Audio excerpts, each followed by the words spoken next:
बिस्मिल्लाहिर्रहमानिर्रहीम। आज की वीडियो एक आप ऐसे कह लें कि वक्त जो है वो अपने आप को दोहराता है, जिसकी मिसाल ये है कि भाई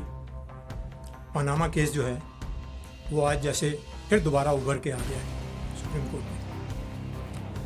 आप देखें कि पनामा के लिए जो जजेस मुकर्रर थे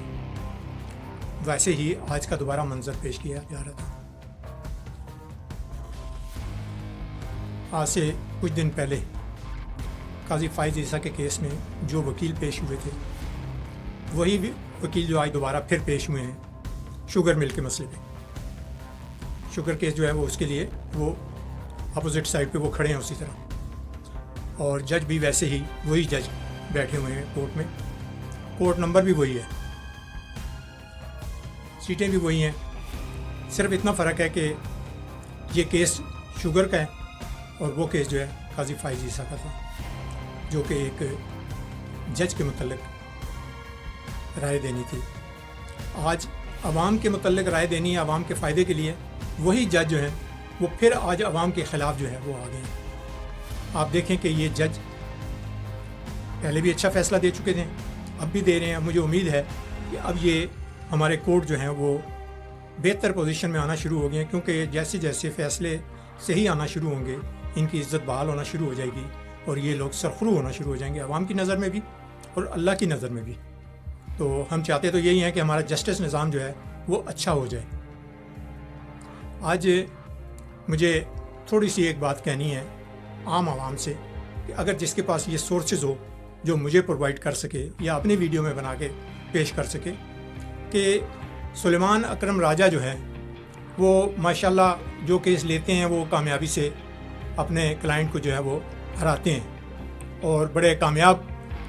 केसेस जो है ना उन्होंने हराए हैं। बिलफर्ज नवाज़ शरीफ के जितने केसेस में भी वो पेश हुए हैं माशाल्लाह उन्होंने बकौल नईम बुखारी के हारता तो क्लाइंट है, वकील का तो कुछ नहीं जाता।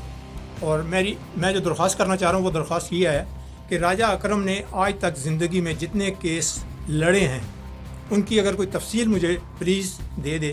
तो कम से कम उसका रिकॉर्ड जो है ना वो नुमायाँ हो जाएगा कि राजा अकरम ने कितने केस आज तक ज़िंदगी में लड़े हैं और कितने कामयाब रहे हैं और कितने नाकाम रहे हैं, कितने उन्होंने झूठे केस पकड़े हैं जो कि हर एक नाकस अल भी बंदा जो है वो कह सकता है कि ये तो केस जीतने वाला ही नहीं था। और उन्होंने क्यों पकड़ा इसकी वो खुद ही वजाहत करेंगे कि उन्होंने क्यों पकड़ा था। यानी सिर्फ एक मार्केट वैल्यू की वजह से पकड़ा था कि भाई मेरी मार्केट ये है या अदरवाइज़ कोई। राजा अकरम के बारे में रिकॉर्ड है कि वो अक्सरियत केस जो है ना वो हारते हैं। मैं ये चाहता हूँ कि मुझे उनके बारे में थोड़ी सी अगर कोई तहकीक और तफ्तीश करके बता दे कि आज तक राजा अकरम ने कितने केस लड़े और कितने हारे हैं और उनमें से किस नोयत के और किस किस के थे। प्लीज़ अगर कोई डिटेल मुझे दे सके तो आपकी मेहरबानी होगी देने वाले की। रह गया GIT बनाना। GIT इसीलिए बनाई गई थी कि एम्प्लॉइज़ जो हैं वो काम नहीं कर रहे थे, आपके इदारे काम नहीं कर रहे थे, जिसकी वजह से क्योंकि ये इनके ज़ेरे साया रहे हैं ना, ये लोग इन लोगों ने इनको पाल के आगे रखा हुआ है। तो अब वो उनके मुखालिफ जिस बंदे ने नौकरी दी है एक 7वें ग्रेड पे और वो उसको उठा के 16वें ग्रेड पे या 17वें पे ले जाता है, तो वो शख्स कैसे जो है वो दगाबाजी उससे कर सकता है उस हुक्मरान से कि जिसने उसे 6ठे से या 7वें से 21वें 20वें ग्रेड पे या 16वें ग्रेड पे लेके गया है, वो तो उसका ममनून रहेगा। इसलिए ये GIT बनाई गई थी और GIT बनाने का मकसद भी यही था कि भाई चलो साफ़ और शफाफ तहकीक हो ताकि किसी को ये ना उज़र हो कि भाई मेरे साथ ज़्यादती की गई है। रही बात GIT की, तो GIT में वाजिद ज़िया साहब पहले भी थे, अब भी वो इसी GIT में हैं और आज मैंने सुना है कि वो भी कोर्ट में हाजिर थे, लेकिन मे भी शायद वो किसी और सिलसिले में आए हुए थे, जबकि वो पुरानी अपनी GIT में भी वो खुद ही पेश होते थे। यानी सिमिलर जो है ना वो कोर्ट का केस जो है ना आज का और पुराना